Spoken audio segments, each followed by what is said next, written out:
이것은 내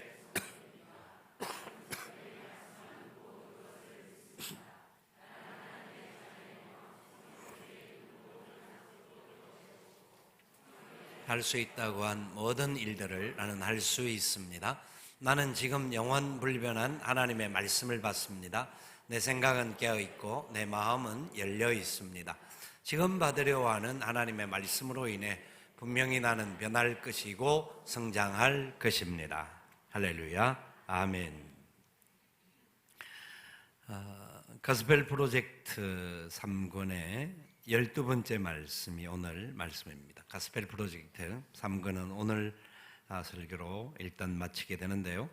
가스펠 프로젝트의 3권의 큰 주제는 약속의 땅이었습니다.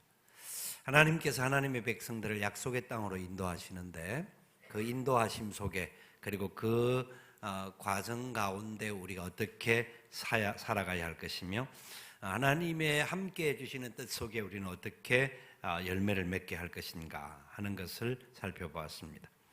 특별히 오늘 하나님께서 이 사무엘상을 통하여서 하나님이 말씀하실 때라고 하는 제목으로 우리가 말씀을 살펴보고자 합니다.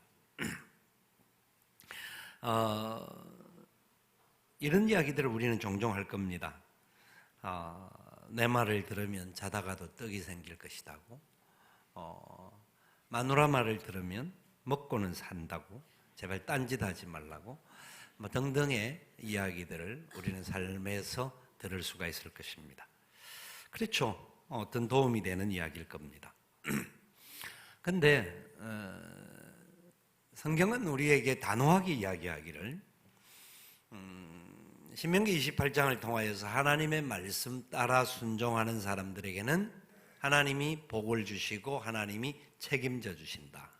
쉬운 말로 우리가 아는 대로 들어가도 복을 받고 나가도 복을 받고 떡반죽 그릇과 이런 등등의 복을 받는다는 이야기가 나옵니다.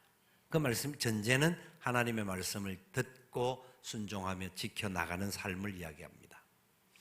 그런데 신명기 28장은 그 복만 이야기할 것이 아니라 하나님의 말씀을 따르지 않는 자들은, 지키지 않는 자들은 화가 있을 것이다, 저주가 있을 것이다 하는 이야기를 단호하게 합니다.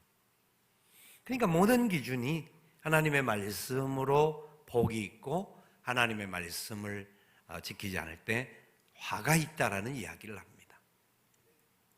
우리는 복은 좋아하지만 화는 좋아하지 않는 게 인간의 기본적인 속성입니다.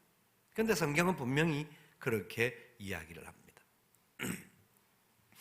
하나님은 하나님의 백성들을 약속하신 땅으로 인도하시고 그 땅으로 인도하셨고 또 그곳에서 그렇게 바르게 살아갈 때에 그들에게 참된 하나님의 영광을 경험하고 하나님 주시는 은혜와 복을 누릴 수 있는 것들을 신명기를 통하여서 그 다음에 성경의 모든 과정을 통하여서 우리가 살펴봤던 여호수아와 사사기와 룻기를 통하여 지금 주님이 계속 말씀하셨던 겁니다. 그러면서 지난 주간에 우리가 살펴봤던 룻을 통하여서 이제 하나님이 이스라엘의 다윗 왕조를 세우실 것을 은연중에 약속하고 있는 거예요. 왜냐하면 이들은 왕이 없으므로 자기 속에 옳은 대로 살아갔던 어리석음의 대표적인 백성들이었기 때문에 그렇습니다. 그래서 자기 생각대로 자기 소견대로 자기 방법대로 살았던 그들에게 그럼에도 불구하고 하나님께서는 포기하지 아니하시고 열세 사사들을 세우셔서 그들을 인도하시고 또 회복시키시고 또 그 중에 또 아주 작은 보잘것없는 여인이었던 이 룻을 세우셔서 하나님께서 은혜의 역사를 이루어가는, 그래서 그를 통하여서 예수 그리스도의 족보를 이루어갈 수 있도록 해주시는 그 놀라운 열매가 이미 우리에게 보여졌던 겁니다. 그리고 나서 이제 이 역사를 이어가도록 하기 위하여서 하나님께서 이제 새로운 사람을 세우는데 그 사람이 사무엘입니다. 사무엘은 이 하나님의 역사를 세워가는 일에 특별히 이스라엘의 선지자가 되어서 왕을 세우는 첫 번째 기름 부음을 내리는 하나님의 사람이었습니다. 사울 왕을 세우고 나중에 다윗 왕에게도 기름 붓는 역사가 이 사무엘을 통하여서 이루어졌습니다. 사무엘은 어떻게 하여서 이렇게 놀라운 하나님의 일을 감당할 수 있었을까요? 사무엘은 그래도 우리가 교회를 조금 다닌 분들은 사무엘이 누군지에 대해서는 압니다. 사무엘의 어머니는 한나요. 그의 어머니가 기도로 말미암아 태어난 아들이 사무엘입니다. 그래서 사무엘은 그가 젖을 떼고나 엄마의 젖을 떼고 어느 정도 이제 혼자서 사고하기 걸을 수 있는 어느 정도 수준이 되었을 때 하나님의 전에 바쳐지는 참 이게 진짜 어린 아이일 수 있는데 그 아이를 하나님 앞에 완전히 드리는 그런 사람이 되었습니다. 사무엘이 어려서부터 하나님의 전에 걸어갔지만 성경에 전반적으로 보면 사무엘이 그래서 행했던 일이 그 다음에는 왕을 세우는 일들과 또 하나님의 영광을 나타내는 일에 큰 역사를 이루는 것을 보게 되는데 그 과정 속에 사무엘이라고 자기 주관이 없을 수 없지 않아요. 사무엘 나름대로 주관이 있고 또 놀라운 경험들이 많잖아요. 그래서 어느 정도 그런 이야기를 할 수 있었을 텐데 사무엘은 하나님께서 사울을 세우라 할 때 세우고 또 사울을 패해야 된다고 할 때에 나름대로 슬픈 마음이 있었지만 두 말로 하나님께 대꾸하지 않고 하나님 명하시는 대로 다시 다윗 왕을 세우기 위하여서 이새의 집을 찾아갑니다. 그 중에도 이새의 아들 중에 엘리압이든지 괜찮은 마음에 드는 저 사람 세우면 좋겠다라고 싶은 마음이 이 사무엘에게도 있었습니다. 그런데 사무엘은 그 사람들을 자기 마음대로 왕으로 세우지 않고 하나님이 아니다 하면 넘어가고 마지막에 기다 할 때 그 왕을 세웁니다. 그게 다윗이죠. 철저하게 사무엘은 하나님의 말씀에 순종하는 삶을 살았던 것임을 봅니다. 그가 굉장한 경험이 있고 굉장한 실력이 있는 사람이고요, 나름대로 사람들 앞에서 인정받았던 사람이었습니다. 그런데도 자기 소견대로 행동하지 않고 하나님의 말씀 앞에 귀를 기울였던 존재였던 것을 보게 됩니다. 이 모든 것이 우연히 그냥 지나다가 된 것일까요? 아닙니다. 사무엘은 어려서부터 성전에서 살았을 뿐만 아니라 그 성전에 사는 동안 특별히 오늘 본문을 통하여서 하나님의 부르심 앞에 어떻게 반응해야 할 것이며 그리고 하나님의 부르심의 뜻을 어떻게 선포해야 될 것인가 하는 철저하게 순종하고 청종하는 원리를 오늘 말씀은 우리에게 가르쳐 줍니다. 특별히 살펴볼 것은 오늘 우리가 읽지 않았지만 3장 1절부터 앞에 부분에 사무엘의 이야기가 나오는데 1절 말씀을 우리가 같이 한번 읽어보겠습니다. 아이 사무엘이 엘리 앞에서 여호와를 섬길 때에는 여호와의 말씀이 희귀하여 이상이 흔히 보이지 않았더라. 지금 이 시대의 상황이 어떤 상황이냐면 하나님의 말씀은 그 당시 직접 제사장들이나 이렇게 직접 나타났는데 하나님께서 나타나지 않는 시대였습니다. 말씀이 희귀하였다. 그래서 이상이 잘 보여지지 않았다. 그런 상황이었습니다. 하나님의 말씀이 바르게 드러나지 않았다는 것은 그 땅의 지금 현재 삶의 상태가 하나님을 떠나 있는 그런 모습인 것을 봅니다. 그래서 대표적으로 2절에 보니까 엘리의 눈이 점점 어두워 가서 잘 보지 못하는 그때에 그가 자기 처소에 누웠고 엘리가 나이가 들어서 그랬는지 눈이 침침해지고 앞이 잘 보이지 않았던 것 같습니다. 그래서 자기 처소에 누웠습니다. 그런데 3절을 읽어보실까요? 하나님의 등불은 아직 꺼지지 아니하였으며 사무엘은 하나님의 궤 있는 여호와의 전안에 누웠더니, 그러니까 엘리가 제사장으로서 해야 할 역할을 못했다라는 것을, 단순히 육체적인 눈만 나빠진 것이 아니라 영적으로 지금 문제가 있다라는 것을 대비해서 볼 수 있는 게 등불이 아직 꺼져지지 않았습니다. 그리고 어린 사무엘은 어디에 있었냐면 하나님의 궤 있는 여호와의 전 안에 누웠습니다. 제사장이 지켜야 할 자리인지 그런 여러 가지 상황임에도 불구하고 제사장은 눈이 흐려져서 집에 누워 있었고 사무엘은 하나님의 전에 누웠습니다. 이런저런 상황에 볼 때 엘리 제사장의 상황은 이미 2장에서 등장하는 그의 아들 홈니와 비느하스라고가 있는데 이 두 아들이 역시 제사장의 반열은 제사장의 역할을 감당하게 되어 있습니다. 그런데 그 일을 하면서 하나님의 뜻대로 행하지 않고 자기들의 욕심에 따라서 행동함으로 말미암아 하나님의 내치심이 있는 상황이 나옵니다. 하나님 마음이 떠나가 있는 상태라는 거죠. 그러니까 결론적으로는 그 땅에는 하나님의 이상이 잘 나타나지 않을 수밖에 없는 시대였다라는 겁니다. 그때 하나님께서 사무엘을 다시 부르십니다. 사무엘을 새롭게 이제 사무엘을 세우기 원하셔서 부르시는 사건이 오늘 본문의 말씀입니다. 그래서 4절부터 계속해서 9절까지 하나님이 사무엘을 3번 부르는 사건이 나옵니다. 사무엘아 사무엘아 하니까 사무엘이 막 일어나서 뛰어서 엘리에게로 갑니다. 불렀습니까? 안 불렀다. 또 부르니까 또 갑니다. 불렀습니까? 안 불렀다. 세 번째 또 부르는 소리를 듣고 사무엘은 뛰어가서 엘리에게 종이 왔습니다라고 말하니까 엘리가 그제서야 비로소 생각을 합니다. 이거는 하나님이 사무엘을 부르시는 거구나 하는 것을 엘리가 8절에 깨닫습니다. 그러면서 엘리가 9절에 사무엘에게 이렇게 하라고 이야기합니다. 9절 말씀 같이 읽어봅시다. 엘리가 사무엘에게 이르되 가서 누웠다가 그가 너를 부르시거든 네가 말하기를 여호와여 말씀하옵소서 주의 종이 듣겠나이다 하라 하니 이에 사무엘이 가서 자기 처소에 누우니라. 엘리가 비록 눈이 흐려지고 몸이 약해져 있는 상태고 영적으로 흐려져 있는 그런 상태인지는 모르지만 그래도 제사장입니다. 그래도 하나님의 말씀을 들었던 그 경험이 있는 사람입니다.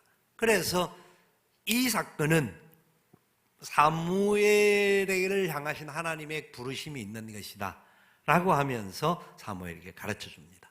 하나님이 누군가가 부르시면 그때 네가 대답하기를 주의 종이 듣겠나이다. 말씀하여 주옵소서. 말씀하여 주옵소서. 주의 종이 듣겠나이다. 그렇게 고백함을 가르칩니다. 사무엘이 그 엘리 제사장의 가르침을 따라서 10절 말씀에 하나님의 부르심 앞에 그렇게 고백합니다. 우리 10절을 다시 한번 같이 읽어볼까요? 여호와께서 임하여 서서 전과 같이 사무엘아 사무엘아 부르시는지라 사무엘이 이르되 말씀하옵소서 주의 종이 듣겠나이다. 말씀하옵소서 주의 종이 듣겠나이다 하는 고백을 합니다. 반복되어지는 이야기 속에 엘리의 가르침을 사무엘이 받게 되고 사무엘은 그래서 말씀하옵소서 주의 종이 듣겠나이다 하는 고백으로 하나님의 말씀을 받습니다.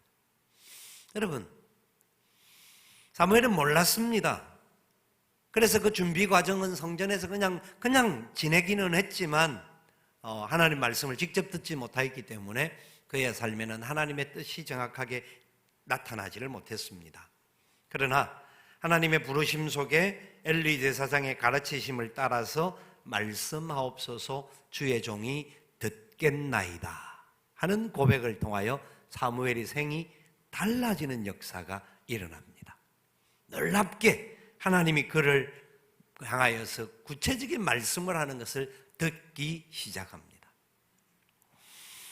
우리는 지금도 하나님께서 우리를 향하여서 말씀하기를 원하신다라는 것을 알고 계신가요?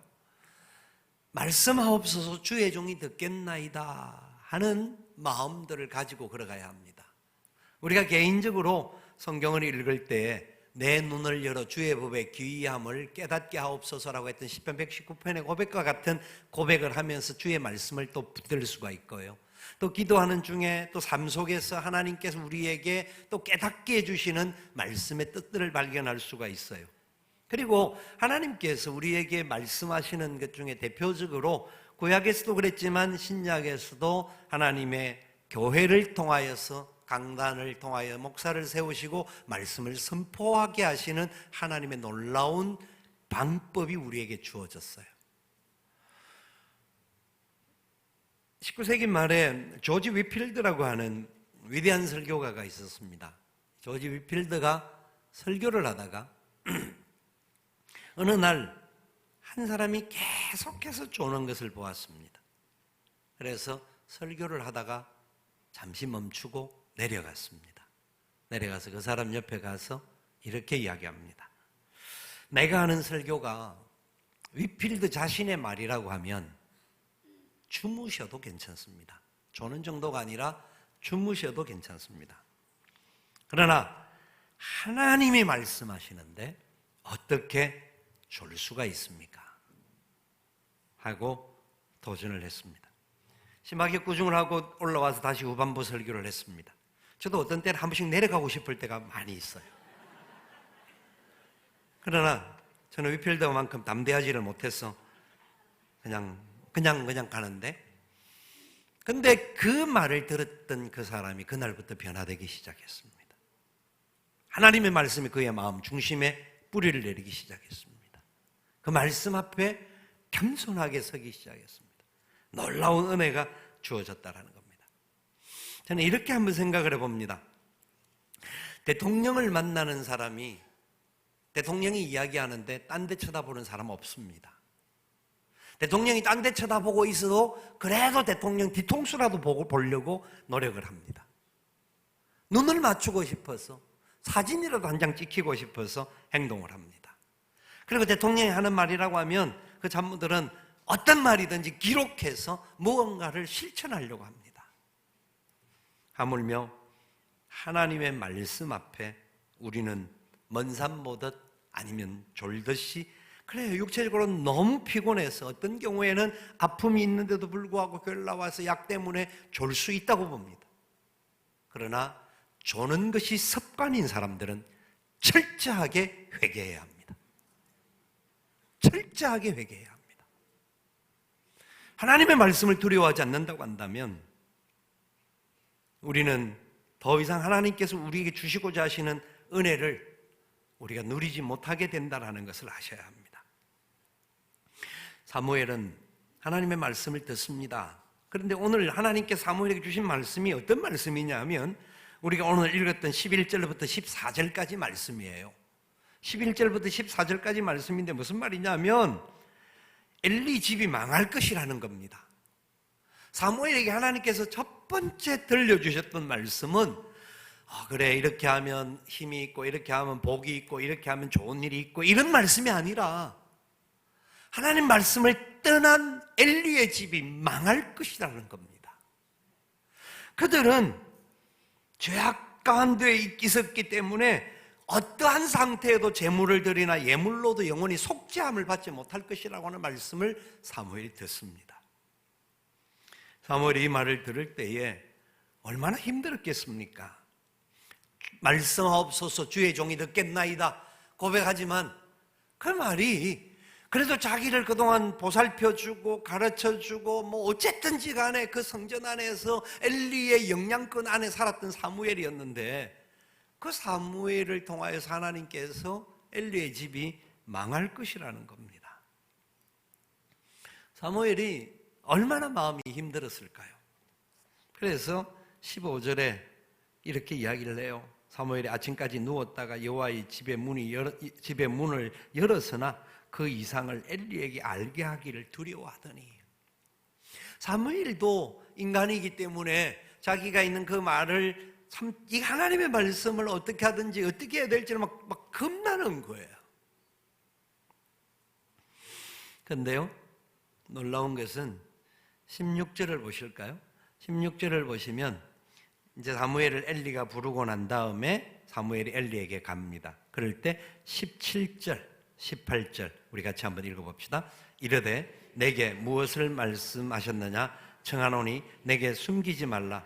내게 말씀하신 모든 것을 하나라도 숨기면 하나님이 내게 벌을 내리시고 또 내리시기를 원하노라 하는지라. 사무엘이 그것을 그에게 자세히 말하고 조금도 숨기지 아니하니 그가 이르되 이는 여호와시니라 선하신 대로 하실 것이니라 하니라. 엘리가 엄포를 놓듯이 사무엘에게 가르친 이야기를 합니다. 저는 이 부분은 엘리가 어떤 자기의 힘을 가지고 사무엘을 짓누르는 것이 아니라 여호와의 말씀을 들은 자로서는 너의 삶이 어떻게 돼야 될지 하는 영적인 가르침이라고 보여지는 거죠.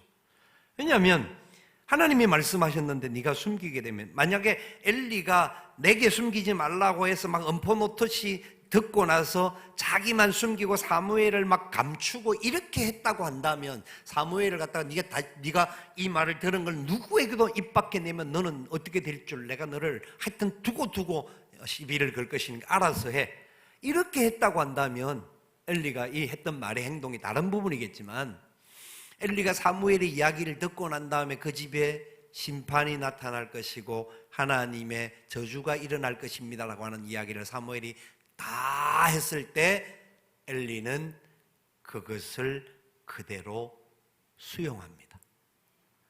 이는 여호와의 신이 선하신 대로 하실 것이니라. 엘리는 그가 비록 지금 부족한 사람이고 이 문제가 있었던, 자식 교육을 잘못해서 또 그놈의 자식들이 어느 정도 크다 보니까 아버지 말도 안 들어서 지 맘대로 사는 그런 자식이 되었지만, 그래서 그로 비록 엘리의 집에 안타까운 저주가 나타나는 상황이 되었지만, 그러나 엘리는 하나님의 말씀을 그대로 수용합니다. 왜냐하면 하나님이 선한 분인 줄 엘리는 알았기 때문입니다. 결국 나중에 그의 아들 홈리와 비느하스가 죽임을 당하는 안타까운 결과도 받게 됩니다. 그럼에도 불구하고 엘리는 이 상황에서 다른 것으로 이야기하지 않고 하나님의 말씀의 뜻에 따라서 그대로 수용하는 모습을 우리에게 보여줍니다. 그러면서 사무엘에게 하나님의 말씀을 받은 자로서는 그 말씀이 좋은 말씀이든 싫은 어떤 힘든 말이든지 간에 그 말씀대로 선포해야 될 것을 가르칩니다. 사무엘은 그 이후부터 철저하게 하나님의 말씀 앞에 순종하는 모습들을 나타내는 것을 보게 됩니다. 특별히 이 말씀 속에서 엘리가 그동안은 그랬지만 그래도 사무엘을 통하여서 주시는 하나님의 말씀 앞에 귀가 열려지는 부분들이 생기는데, 예수님께서 마태복음 13장에서 이사야의 예언을 들어서 말씀을 선포하는 내용이 있습니다. 11장에 이미 서두에 이스라엘 백성들을 향해 선포할 때 귀 있는 자는 들을지어다 라고 이야기합니다. 성경에는 그런 부분이 많습니다. 계시록에도 보면 귀 있는 자는 성령이 교회들에게 하시는 말씀을 들을지어다. 귀가 있느냐라는 겁니다. 여러분, 저와 여러분들에게는 하나님의 말씀을 들을 귀가 있기를 축복합니다. 있는 줄 믿습니다. 하나님의 말씀을 들을 귀가 있어야 합니다. 그래서 주님께서 마태복음 13장 13절부터 16절까지 이렇게 선포합니다. 마태복음 13장 13절부터 16절까지 우리 같이 한번 읽어보겠습니다. 그러므로 내가 그들에게 비유로 말하는 것은 그들이 보아도 보지 못하며 들어도 듣지 못하고 깨닫지 못함이니라. 이사야의 예언이 그들에게 이루어졌으니 일러스되 너희가 듣기는 들어도 깨닫지 못할 것이요 보기는 보아도 알지 못하리라. 이 백성들의 마음이 완악하여져서 그 귀는 듣기에 둔하고 눈은 감았으니 이는 눈으로 보고 귀로 듣고 마음으로 깨달아 돌이켜 내게 고침을 받을까 두려워함이라 하였느니라. 그러나 너희 눈은 봄으로 너희 귀는 들음으로 복이 있도다. 아멘. 아멘. 하나님의 말씀을 보고 하나님의 말씀을 듣는 자들이 참된 복이 있습니다.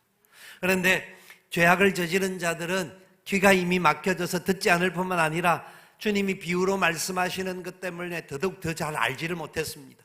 왜냐하면 참된 회개를 하지 않고 또 엉뚱한 짓을 할까 싶어서 주님이 그랬던 겁니다. 하나님의 말씀은 살았고 운동력이 있어 좌우의 날숨금과 같고, 그래서 우리의 혼과 영과 관절과 골수를 찔러 쪼개기까지 할 수 있는 생명의 말씀입니다. 그래서 우리의 마음의 생각과 뜻을 판단합니다. 지으신 것이 하나도 그 앞에 나타나지 않음이 없고 우리의 결산을 받으실 이의 눈앞에 만물이 벌거벗은 것과 같이 드러나는 날이 오게 될 것입니다.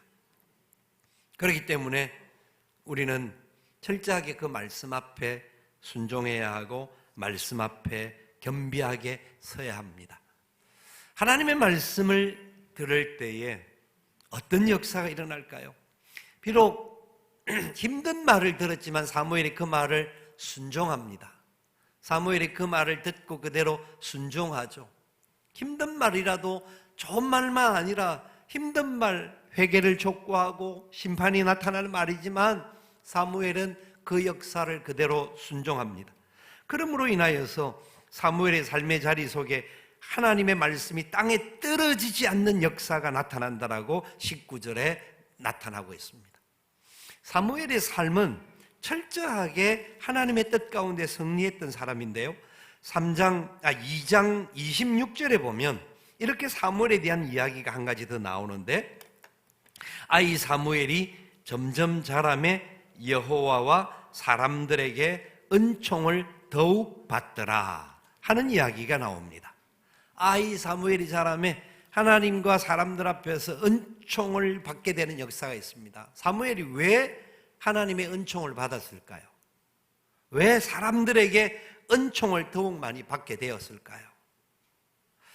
이 구절과 거의 유사한 구절이 잠언 3장에 나옵니다. 잠언 3장 3절 4절에 나오는데요. 잠언 3장 3절 4절에 이렇게 메시지가 나와요. 같이 한번 읽어봅시다. 인자와 진리가 내게서 떠나지 말게 하고 그것을 내 목에 매며 내 마음판에 새기라. 그리하면 네가 하나님과 사람 앞에서 은총과 귀중히 여김을 받으리라. 그러니까 인자와 진리를 목에 매고 마음판에 새긴다. 바로 이것이 바로 하나님의 사랑이요 하나님의 약속의 말씀입니다. 그러니까 그 말씀을 마음판에 새기고 목에 단다라는 것은 삶의 자리 속에서 말씀대로 산다라는 것을 이야기하는 거예요. 그럴 때 하나님과 누구에게? 사람들에게 은총을 입게 되고 귀중히 여김을 받는다라는 겁니다. 이런 복이 저와 여러분들에게도 나타날 수 있기를 축원합니다. 사무엘이 하나님의 위대한 선지자로 쓰임받을 수 있었던 것은 바로 그 말씀 앞에 철저하게 순종하는, 하나님의 말씀의 뜻 앞에 그의 삶을 온전히 드렸던 삶이 있었기 때문입니다. 여러분, 하나님의 말씀의 역사가 나타나는 현장에 어떤 열매가 있을까요? 하나님은 우리에게도 지금도 동일하게 말씀하고 계십니다.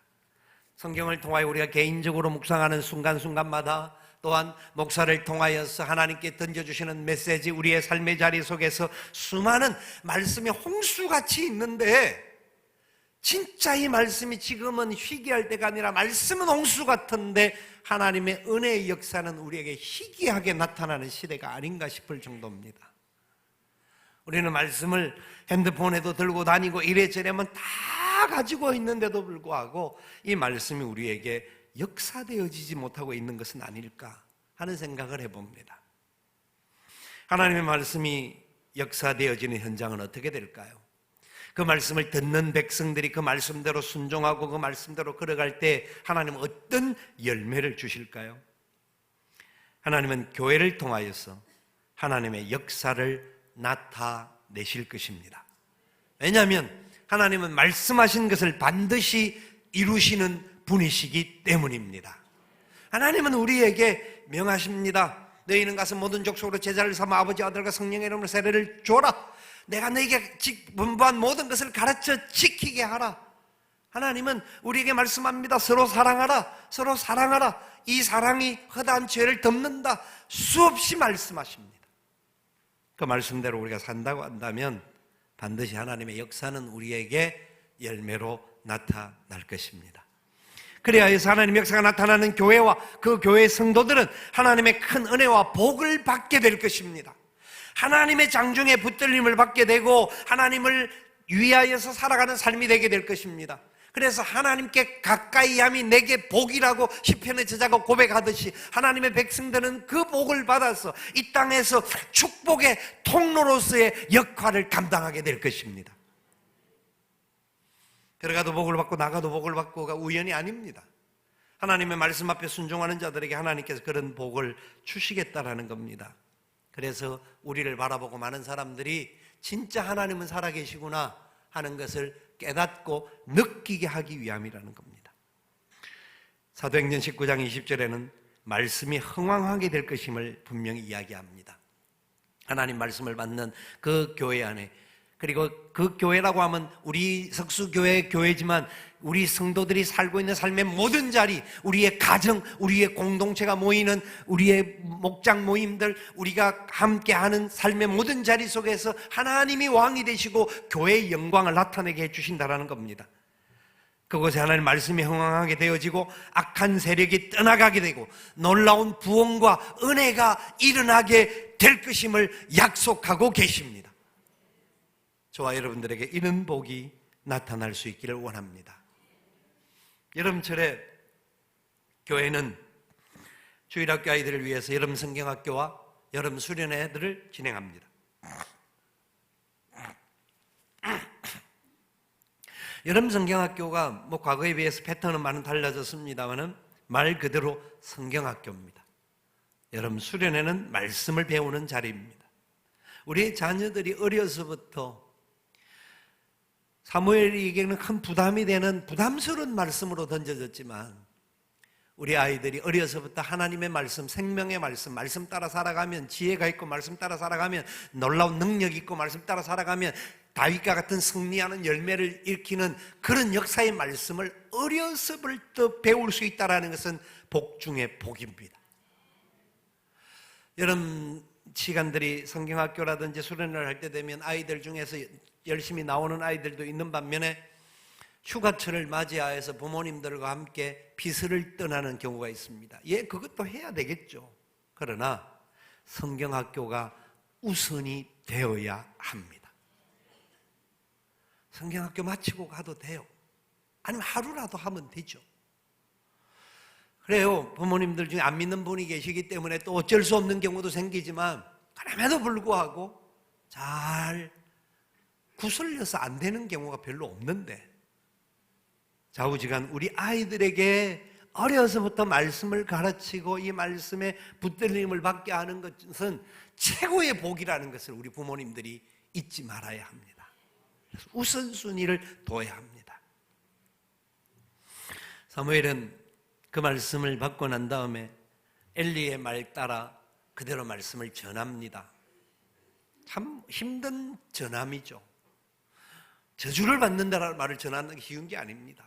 강단에서 목사가 설교를 할 때에 하나님 말씀 중에 어떤 때는 책망하는 말씀이 굉장히 많은데도 참 너무 부담 힘들 때가 있습니다. 니는 뭐 얼마나 잘하는데 뭐 이런 걸 떠나서 진짜 우리의 삶 속에 말씀이 들어오면 거부하려고 하는 악한 역사들이 일어나는 것을 보기 때문에 그렇습니다. 그럼에도 불구하고 하나님의 말씀이라고 하면 전해져야 합니다. 회개를 촉구하는 말씀이라고 하면 우리가 철저하게 그 앞에 무릎을 꿇어야 합니다. 엘리의 말대로 네가 무엇을 들었든지 그걸 그대로 말하지 않으면 너에게 화가 있을 것이다. 저주가 있을 것이다. 그렇게 하나님께서 말씀합니다. 그러니까 사무엘은 그대로 말씀을 전합니다. 그 결과 사무엘의 삶은 하나님의 말씀 앞에 세움을 받게 되고 그 단계에서가 아니라 그 다음 단계에 계속해서 사무엘은 하나님의 말씀에 붙들린 종으로 승리하는 역사를 이어가는 놀라운 일을 행하게 됩니다. 여러분, 그래서 우리는 한 가지 적용을 해보고 싶은 것이 있습니다. 혹시 우리가 성경에서 말씀할 때 우리에게 회개를 촉구하고 죄를 지적하는 말씀이 나옵니다. 어떤 분들은 전혀 신경 쓰지 않고 그냥 하는 말씀대로 설교를 하는데 꼭 나를 들으라고 말하고 날 보고 어디 누가 보고를 받아서 설교를 한다고 생각하는 분들이 있습니다.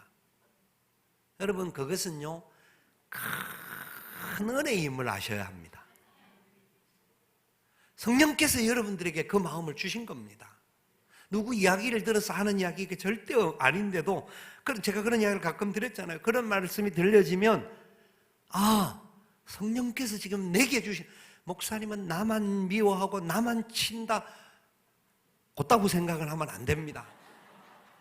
아니에요. 그런 생각을 하지 않아요. 그런 생각할 것 같으면 말을 못해요. 그냥 성경의 말씀을 전하는데 그런 마음이 들면 성령이 주신 말씀인 줄 깨닫기를 바랍니다. 죄가 지적되어질 때는 회개하라는 겁니다. 하나님이 깨닫게 하라는 겁니다. 그래서 새롭게 일어나라는 겁니다. 그래서 우리가 새로운 말과 행동과 습관과 인격이 변화되어질 수 있도록 그렇게 서라는 겁니다. 그 은혜가 저와 여러분 속에 나타날 수 있기를 축복합니다. 우리는 이 놀라운 은혜 가운데 살아가는 사람으로 하나님 앞에 세움을 받은 자들입니다. 우리의 힘으로는 할 수가 없는데 우리에게는 저주가 퍼부어져도 마땅한 죄인들이었습니다. 영원한 심판이 우리에게 떨어져도 우리는 할 말이 없는 죄인들이었습니다. 그런 우리 같은 죄인들에게 인간의 어떤 재물로나 어떤 방법으로도 해결이 안 되는 죄인들에게 하나님께서 직접 찾아오신 겁니다. 예수 그리스도를 보내주신 겁니다. 생명의 주인 되시는 그분이 우리를 대신하여 생명을 버려 주신 겁니다. 여러분, 우리는 예수님의 십자가의 죽음에 대하여서 너무 그냥 잘 알다가 보니까 쉽게 그냥 놓칠 때가 얼마나 많은지 모릅니다. 이 십자가가 참으로 우리와 함께 하였고 그것이 복음이라고 말씀했습니다. 하나님의 아들 예수 그리스도의 복음의 시작이라 우리가 마가복음 1장 1절을 수없이 반복해서 들었듯이 그 복음이 우리 가운데 주어져서 우리는 그 복음을 받아서 영원한 심판과 죄악 속에 빠져야 할 우리들을 하나님이 살려주셔서 구원의 은혜의 자리에 복음의 기쁨의 삶으로 우리를 세워주신 겁니다. 그래서 우리에게 명하시는 겁니다. 너에게 들은 말들을, 내가 너에게 준 이 약속의 말씀을 너희도 전해라. 내가 오는 그날까지 내가 너희를 위하여서 피 흘리시고 성찬을 베풀어 주시면서 행해 주셨던 모든 것을 기념하고 전해라고 말씀하셨던 주님의 약속의 말씀과 같이 우리에게 이 말씀을 전하라는 겁니다. 이 말씀을 전하기 위하여서 우리나라에 놀라운 역사를 시작해 한 첫 시초가 있었습니다. 대한민국은 조선시대부터 조선 말기죠. 그때부터 하나님의 역사가 시작되어졌는데 너무나 특별한 은혜의 역사가 있었습니다. 조선시대에 제일 먼저 우리나라에 들어와서 성경을 전달해 준 사람이 있는데 그분은 토마스 선교사입니다. 토마스 선교사는 1866년 9월 2일 날 대동강변에서 박춘근이라고 하는 사람에 의해서 목이 잘려 죽임을 당합니다. 그때에 박춘근 씨가 이런 말을 남겼습니다. 내가 서양 사람을 죽이는 중에 한 사람을 죽인 것은 내가 지금 생각할수록 이상한 감이 있다. 내가 그를 찌르려고 할 때에 그는 두 손을 마주 잡고 무산말을 한 후 붉은 베를 입힌 책을 가지고 웃으면서 나에게 받으라 권하였다. 그러므로 내가 죽이기는 하였으나 이 책을 받지 않을 수가 없어서 받아왔노라. 성경책을 붉은 베로 입혀 있던 성경책을 들고 죽임을 당하기 전에 박충근에게 넘겨준 겁니다. 토마스 선교사는 폭격들로 인하여서 배가 불이 났을 때 가지고 있던 성경책을 바다에다 던졌습니다. 탈까 싶어서. 그리고 한 권의 책을 품에 안고 바다에 뛰어내려서 대동강변에 나왔지만 그 사람들에게 잡혀서 그 자리에서 목에 잘림을 당합니다. 그가 죽임을 당한 것은 오직 예수 그리스도의 복음 때문에 그가 이 땅에 왔던 삶이었기 때문에 그렇습니다. 어떻게 하면 이 생명의 말씀을 전해줄 것인가? 그런데 놀라운 일이 벌쳐집니다. 병사 박충근이 얼떨결에 받은 그것이 성경이었는데 그가 목을 치고 난 받은 그 성경을 어느 날 읽게 되었는가 봅니다. 결국 그는 나중에 1899년에 세례를 받고 안주교회 영수가 되어서 후에는 평양교회 장로가 됩니다. 토마스 선교사가 순교한 선교가 절대로 땅에 그냥 헛되이 떨어지지 않았다라는 겁니다. 생명의 말씀이 살아서 역사를 했다라는 겁니다. 그가 가져왔던 말씀이 또 전달돼 우리나라는 그래서 이 복음이 들어오면서 전도가 들어오면서 먼저 그래도 쪽복음이 성경이 번역되어져서 들어왔던 놀라운 복이 있었던 겁니다. 나중에 그 말씀들이 어느 날 또 어떤 상황에서 어느 집에 갔는데 집에 뭐 이런 글들이 붙어 있는 겁니다. 글들이 붙어 있는 것을 최취량이라고 하는 사람이 벽지를 읽는데, 그 집이 박영식이라고 하는 사람의 집인데 벽에 읽어 있는 그 붙어 있는 글이 바로 성경이었습니다. 그 붙어 있는 벽지를 읽다가 예수님을 영접하게 되었습니다. 하나님의 말씀이 벽지로 사용되어져서 비참하게 버려진 것 같은 상황이지만 말씀이 살아있는 겁니다. 살아 역사하여서 영혼을 살리는 역사가 일어나서 나중에 이 최치량식 평양 교회를 세웁니다. 하나님께서 우리 조선 땅에 얼마나 놀라운 역사를 허락해 주었는지 모릅니다. 바로 이것은 생명의 주인 되시는 예수 그리스도를 증거하려고 했던 놀라운 역사의 시작이었습니다. 여러분, 우리가 행하는 사역들 중에 국내외 단기선교회를 많이 움직이고 있습니다. 너무나 많은 분들의 수고와 헌신들로 인하여서 이 사역들이 진행되어지고 있습니다. 기리키지를 출발하여서부터 계속하여서 선교들이 진행되어지고 있고, 오늘 아침에 또한 파키스탄 팀이 파키스탄을 향하여 출발을 했습니다. 결코 쉬운 길들이 아닙니다. 무엇 때문에 그 길을 갈까요? 뿐만 아니라 우리 국내적으로 단기선교 사역이 이미 갔다 온 지역, 또 앞으로 갈 지역, 순회 지역들 계속하여 진행됩니다. 이유가 뭡니까? 그 이유는 우리에게 주신 이 하나님의 은혜의 복음을 어떻게 하면 한 사람에게라도 더 전해줄 수 있을 것인가? 생명의 복음을 전하는 일을 위하여서 우리가 쓰임을 받는다는 것은 놀라운 일입니다. 여러분들이 기도해 주셔야 합니다. 참석하지 못하지만 기도로 동참하시는, 보내는 선교사, 보내는 사역을 감당하시고 계속하여 하나님의 교회가 이 사역을 온전히 감당할 수 있도록 기도해 주시기를 바랍니다. 저도 파키스탄에 화요일 날 들어가게 될 것입니다. 나와서 태국에서 주일 사역을 좀 하게 되고, 그리고 태국에 있는 선교지를 돌면서 사역을 감당하다가 들어오게 될 것입니다. 위하여 기도해 주시기를 바랍니다. 하나님께서 우리를 통하여서 이 마지막 때 하나님의 복음을 위하여 사용하시는 이 귀한 사역에 아름답게 쓰임을 받기를 소원하고, 하나님의 뜻 가운데서 저와 여러분들이 말씀을 지켜나감으로 인하여서 사무엘과 같이 존귀하게 쓰임을 받고 하나님의 영광을 나타내고 죽어가는 영혼들을 살려내는 일에 쓰임받는 우리 모두가 되시기를 살아계신 예수님의 이름으로 축원을 드립니다. 아멘.